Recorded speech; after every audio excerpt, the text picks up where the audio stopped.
So in today's video, I'm going to be reacting to my League One table predictions from the start of the 2023-24 campaign. If you do go on to enjoy today's video, please make sure to drop a like on there for me. If you could try and hit 100 likes on today's video, that'd be massively appreciated. Subscribe if you're new as well. We're now on the road to 9,000 subscribers, so please make sure you are subscribed. If you haven't already, with that post notification bell on, it's free to do so, and it does massively help out. Get your thoughts in as well down in the comment section down below. Let me know down below how good or how bad were your League One table predictions. Now for me personally, I felt like the League One table, you could kind of split into three different sections. You kind of knew who the bottom 8 were going to be, you kind of knew who the middle 8 were going to be, and you kind of had a good idea of who the top 8 were going to be. And my predictions this year are actually quite good for League One. We'll compare them to my predictions from the 22-23 campaign. We'll see how many points I've picked up. If you don't know how the point system works, basically if I predict a team to finish 7th and they finish 9th, I get 2 points for that. For example, add up the total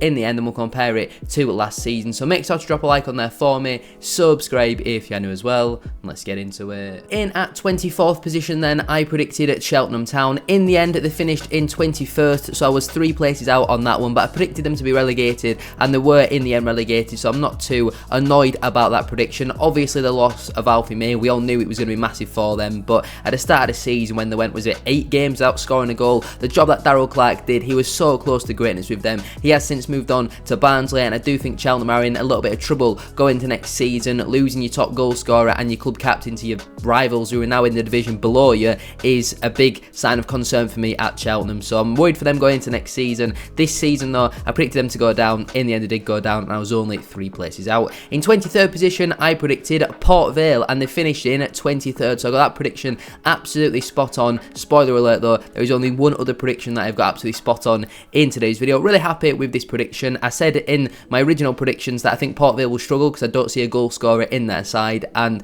I was looking at their striking options and I was right by that. They simply didn't score enough goals last season. They have been relegated. The appointment of Darren Moore didn't quite have the desired effect that they were looking for, and in the end I've got that prediction absolutely spot on. In 22nd position I predicted at Carlisle United. In the end they finished rock bottom in 24th, so I was 2 positions out on that one. Not an awful prediction. Again, I did think Carlisle would be a little bit more competitive. I did say though if they lose Owen Moxon at any point during the season, I can see them doing a little bit worse than at 22nd. Obviously he left to join champions Portsmouth in January, but it was just a horrible season for Carlisle. They couldn't stop conceding goals and they couldn't really score many goals either. It was a horrible season, and even in January when they had big money to spend, they spent quite a lot of it and it just didn't really turn their season around, and they will now be playing League 2 football again next campaign. In 21st position then, and the final team who I predicted to be relegated were Cambridge United. They finished 3 positions better in 18th despite having I think 3 different managers in the end. I had a little bit of concern over Cambridge, how they just about managed to stay up in the previous season. I thought this season might be the one where they just drop in to that bottom 4. They managed to survive though for another season, and I was only 3 places out with my predictions, so not the end of the world. In 20th position I predicted Northampton Town. They finished 6 places better in at 14th. I knew the Cobblers would stay up this season because they had that togetherness and they kept a lot of their players together from the previous campaign, but I didn't see them doing as well as what they did in the end. They were brilliant for the majority of this season. Big credit has to go to John Brady, and I know their transfer window so far going into next season hasn't started particularly great. Losing a key player like Sean McWilliams to a league rival in Rotherham United, I know you probably don't expect them to be competing in the same end of the table, and you probably don't expect Northampton to be able to compete financially with Rotherham United, especially when Steve Evans is there, but Northampton have done a brilliant job in the 23-24 campaign, and I was pretty wrong with my prediction. You know, 20th to 14th, it seems like a massive gap, does that? I predicted just about to stay up. They finished around mid-table, so pretty poor prediction really. In 19th position then, I predicted at Fleetwood Town. They finished 3 places worse off in at 22nd. I thought they'd just about stay up this season. In the end though, they have been relegated back into League 2 for the first time in a long while really. They had I think 3 different managers this season and none of them really got a tune out of their team. Started out with Scott Brown and were absolutely awful, then brought Lee Johnson in, who is not personally my cup of tea. I don't really rate him as a manager. Then Charlie Adam came in and I feel like he got a good style of play, got Boston Lowell scoring goals, and in the end it just just wasn't quite enough to keep the Cods up. I think going into next season, they probably just need a season of stability, finish around mid-table, nothing really too exciting, and then build on the season after that. Obviously, their off-the-field issues with everything that happened around Andy Pilley clearly translated on the pitch. They lost that togetherness, I felt, this season. It did Fleetwood, and unfortunately for them, they have been relegated. In 18th position, I predicted Burton Albion. They finished 2 places worse off in 20th and just about managed to stay up. It was another poor season, really, for Burton, and I do have major concerns about them going into next campaign. You can always predict 2 or 3 who you expect to be relegated, or certainly in and around it, and Burton, for me, definitely going into next season, I do think are in a little bit of trouble. So not an awful prediction from me there. They probably just did slightly worse than what I predicted. In 17th place, I predicted at Shrewsbury Town. Again, they finished 2 places worse off in 19th, and similar to Burton, I do have big concerns surrounding them going into next season. I just feel like it was, on the whole, a really poor season again for Shrewsbury, and with some of the signings they made during that season, like Rayhan Tulloch, who couldn't even kick a ball for my team Bradford City. He came in January, and while he hardly played, I still didn't really understand why they decided to sign someone of Rayhan Tulloch's capabilities when he couldn't even kick a ball for a League 2 side. Why they think he'd then be good enough to be an acquisition for a League 1 club. Just stupid moves like that, really, from Shrewsbury last season, and I do have a little bit of concern about them going into the next campaign. Before we go any further though with today's video, please make sure to drop a like on there for me. We are aiming for 100 likes on today's video. Don't forget as well to subscribe to the channel if you are new, and get your thoughts in down in the comment section down below, and let's move on to 16th place. In 16th position, I predicted Wycombe Wanderers. They finished 6 places better in 10th, so not a particularly great prediction from me there. I thought they'd be around the middle part of the bottom half. In the end, they weren't too far away from the playoffs. I know points wise they might have been, but in terms of positions, not a million miles away, and big credit has to go to their manager Matt Bloomfield, who at times during that season where I thought he's probably going to get the sack if he loses the next one, and he just about managed to cling on his job. Then they went on a really good run of form. They beat my team Bradford City in the FL Trophy semi-final. I've still no idea how they managed to do that. We battered them all game. Max Stryjek, I think his name is, had an absolute blinder in goal for them. We just couldn't finish our dinner, and Wycombe snatched it in the last minute. Obviously in the end they lost to Peterborough in the final, but in terms of their season, a cup final and a 10th place finish in League 1, I think that's a pretty solid season really for Wycombe. In 15th position, I predicted Exeter City. They finished 2 places better off in 13th, so that's a pretty solid prediction from me there. I thought they'd be in and around 13th, 15th, mid-table, somewhere near there, and in the end wasn't too far away with that prediction, so I am quite happy with that one. In 14th position, I predicted Leyton Orient. They finished 3 places better in 11th. I just about thought they'd finish in the bottom half, but in the end they've done quite well to finish in that top half. Big credit has to go to Richie Wellens,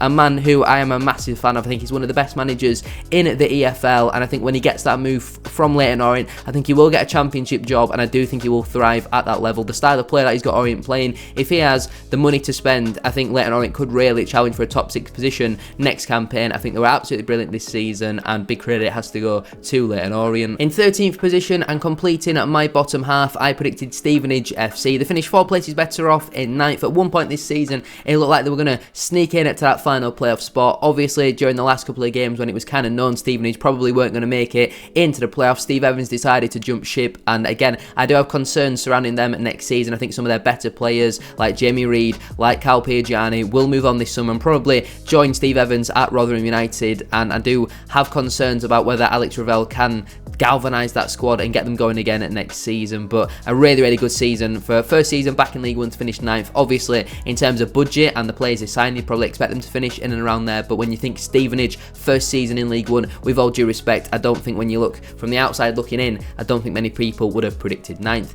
In 12th position, I predicted Oxford United. They finished 7 places better in 5th, so a really poor prediction from me there, but massive credit has to go to Des Buckingham. When Liam Manning walked out to go to Bristol City, I think a lot of people expected Oxford to fall off, and while at times they had some poor performances, they also had some really good ones, and they were battering some teams left, right and centre. I watched all of their playoff matches again in both legs against Peterborough. I thought they were the better side. In the second leg, it was an absolute defensive masterclass, and then the final, they got their tactics absolutely spot on, allowed Bolton to have the ball and hit them on the counter, and Murphy was deadly in behind. And while some people may probably predict Oxford will come straight back down next season. I will probably back them to just about stay up. I think they obviously have got that squad togetherness, and as long as they keep the core of that team together, the likes of Cameron Brannigan now getting a chance in the Championship when a lot of people thought he would leave for the last 5 seasons really. I remember when Bradford were playing Oxford when in the 18-19 season, when we had that controversy when they beat us 1-0 in that last minute, but we should have had a penalty and the referee kept changing his mind. And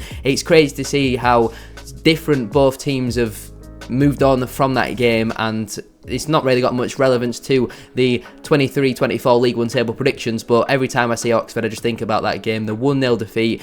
Absolutely mental. I'm losing my head just thinking about it. In at 11th position then, I predicted at Lincoln City. They finished 4 places better off in 7th, and it was another really good season for Lincoln, and I think going into next season they should be looking at a top 6 finish. Defensively, their record this season absolutely excellent, and big credit has to go to everyone at Lincoln. They kind of have that underdog mentality, and it worked for the large part of this campaign. Couldn't quite get over the line and finish in that top 6, but it's a lot of confidence to build on going into next season. In 10th position, I predicted at Wigan Athletic. They finished 2 places worse off in 12th, so a pretty solid prediction from me there. Obviously, when a team gets a points deduction, it is really hard to predict how they're going to bounce back and react to that. Some teams reacted better to it than others, and Wigan, I thought, reacted pretty solidly, so I'm happy with that prediction. In 9th position, and speaking of teams that had points deductions, I predicted at Reading FC. They finished 8 places worse off in 17th, so a really poor prediction from me there. I thought the quality in their squad was probably not going to really be affected by their points deduction. In the end though, it was a pretty underwhelming season for Reading, but their number one aim and target at the start of the campaign had to be to avoid relegation, and they did that pretty comfortably in the end. Going into next season though, I think their fans will expect some sort of top 6 charge. Even if they finish just outside of it, in the end they're certainly going to be wanting to challenge for next season, and in the end a pretty poor prediction from me there. Before we continue with today's video, please make sure to drop a like on there for me. We are aiming for 100 likes on today's video, and don't forget as well to subscribe to the channel if you are new. Get a comment in as well down in the comment section down below, and let's move on to my top 8. In 8th position, I predicted at Blackpool FC, and that's where they finished in 8th, so really happy with that prediction. Not really much else to say about that apart from I got it absolutely spot on, and I'm very happy about it. I didn't get many predictions spot on across the AFL and the Premier League, but this one I did, and I am quite happy about it. In 7th position, I predicted at Barnsley FC. They finished 1 place better off in 6th. I thought they'd just about miss out on the playoffs this season. In the end though, they just about managed to stay in. Really crazy final day drama against Northampton, conceding in the last minute, and then the playoffs against Bolton. They never really looked in it until Sam Cosgrove decided to turn into prime Peter Crouch and start scoring everything that came near him. In the end, it wasn't quite enough for Barnsley, and while they scored a lot of goals, they also conceded a hell of a lot of goals. But that's what happens when you sell your best players for big money and you replace them with like part-time pub players really. So yeah, really disappointing with the way that Barnsley are being run, considering they have one of the richer owners in the AFL, and my prediction not too far away with that one. In 6th place, I predicted at Bristol Rovers. They finished 9 places worse off in 15th. I thought they would have a really good season under Joey Barton. It didn't end up working out like that. He got the sack, Matt Taylor came in, and while I think Matt Taylor is a very good manager, he couldn't quite get a tune out of that Bristol Rovers squad. Aaron Collins left the club in January to sign for Bolton. I think that was another massive loss for them. In the end though, a really poor prediction. Sometimes you have to go a little bit rogue and a little bit bold with the predictions. I thought Bristol Rovers will finish in that top 6. In the end, they were absolutely nowhere near it. In 5th position, I predicted Charlton Athletic. They finished 11 places worse off in 16th. Definitely my worst prediction of this video, and I never really understand Charlton. They're a little bit like Bradford, where they're a club you always expect to be up there, but they just never really seem to be. And while they always seem to sign on paper a lot of really good players, they just never seem to be anywhere near it. They always change the manager 7 times a season, but I think now that Nathan Jones is at the wheel, I think they've got to back him, give him 2-3 years to build a project. He's not a short-term manager. He needs to build the project. He needs to get his players in on long-term contracts, players that he trusts as well, and I think they will hopefully finally make it into that top 6 next season. In the season just gone by though, yeah, I was absolutely miles off it, 11 places out on that one. Now the top 4 I actually got absolutely spot on, but unfortunately for my sake I got them all in the complete wrong order. In 4th position I predicted Portsmouth FC. Obviously they won the title and I was 3 places out with that prediction. I just didn't quite think they'd have enough compared to some of the other sides, but Mourinho's side absolutely smashed everyone. Week in, week out, they were comfortably the best team in that division, and they'll now be finally back playing in the Championship. It's been a long time in League One and even League Two as well, so a big credit has to go to their fans for sticking with the club, because they've had some real tough times over the last couple of years, but they've finally managed to get back into the Championship, and they definitely deserved it. In third position, I predicted at Derby County. They finished one place better off in second and were automatically promoted back into the Championship. Obviously, my team Bradford City beat them in the FL Trophy. I think it was the quarter-final, 1-0 at Pride Park, but I'm sure they probably won't really care too much about that. Now they are back in the Championship. Paul Warne, he was trusted by the board to get that job done. In the end, he's managed to be able to do so, and they didn't even need the playoffs in the end. They built on the previous season where they just missed out on the playoffs, went one better and got automatically promoted. In second position, I predicted at Peterborough United. In the end, they finished in fourth, so I was 2 places out on that one, but they were never really in with a shout of automatic promotion. I always felt like they'd go 2 steps forward, but then they'd take a step back, and then the other teams would maybe take 2 steps forward with them, but then they wouldn't take a step back. They'd just kind of level out, and Peterborough, towards the back end of the season, kind of tailed off in terms of their automatic promotion hopes, and while they've got a lot of really good players, you expected them to lose a fair few of them this summer, like from Mason Clark, obviously, will now go back to Coventry. Harrison Burrows, Ronnie Edwards, for example, you do certainly expect them to move on. Johnson Clark-Harris already signed for Rotherham United as well, and unfortunately I was 2 places out on that prediction. And finally, in first position, I predicted at Bolton Wanderers. They finished 2 places worse off in third, ending up losing out in the playoff final to Oxford United, sorry. I think Bradford City are closer to playing Oxford City than Oxford United these days, but yeah, Bolton, unfortunately for my sake, got it nowhere near as good as what I thought they were going to be this season. I thought they'd go on and win the title. In the end, it's more playoff misery for them, and I think going into next season, it's kind of probably one last chance for Ian Evatt, because he seems to be falling out with a lot of players, and they just never quite have that grit between their teeth to get over the line. When you think about the amount of quality and the amount of money that they've spent on their side, they need to be getting promoted next season, or I could certainly see change at Bolton Wanderers. Now, I cannot confirm whether or not I actually forgot to tell you what my total points tally was when I was actually recording the video. Not going to confirm it, it's all just transfer rumours and speculation, but in the 2022-23 season, I accumulated 104 points. Now, I haven't done any League One table predictions prior to that season, maybe back in like the 2017-18 season, but I like it to be consistent. So in the 22-23 campaign, I got 104 points. This season, if my arithmetic is correct, I believe I've accumulated 86 points. So a much better season this year than compared it to the previous campaign. Really happy with 86, and that's much better than my League 2 table predictions, and I'm meant to be a League 2 content creator. So the quicker Bradford get promoted, the better, because clearly League 1 is much easier. Enjoy the rest of the video. But I'm going to leave it there then for today's video. If you have enjoyed, please make sure to drop a like on there for me. If you could try and hit 100 likes, as I said at the start of today's video, that'd be massively appreciated. Subscribe if you're new as well. We're on the road to 9,000 subscribers, so please make sure you are subscribed. If you haven't already, with that post notification bell on, it's free to do so, and it does massively help out. Get your thoughts in as well down in the comment section down below. Let me know down below how good or how bad were your League One table predictions from the 23-24 campaign. Thank you all very much for watching. Have a great rest of your day, and I'll see you all very soon for another one. Peace.